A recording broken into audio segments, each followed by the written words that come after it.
ফিলিস্তিনি স্কার্ট বা কেফিয়া পরে মঞ্চে হাজির পেপ গুয়ার্দিওলা। বক্তব্য শুরু করলেন সালাম দিয়ে। সালাম আলাইকুম।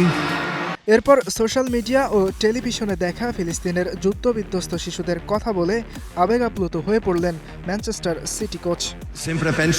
ধ্বংসস্তূপ থেকে যখন কোনো শিশু বলে আমার মা কোথায়, তখন মনে হয় আমরা তাদের একা ছেড়ে দিয়েছি। আমি কল্পনা করি তারা আমাদের বলছে তোমরা কোথায়, আমাদের সাহায্য করো।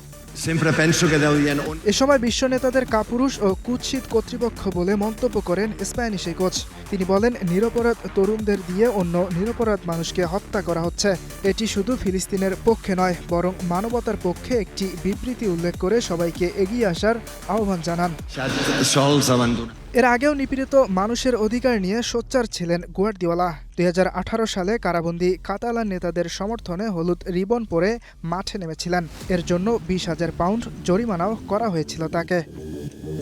ইয়াসির আরাফাত সবুজ, স্টার নিউজ।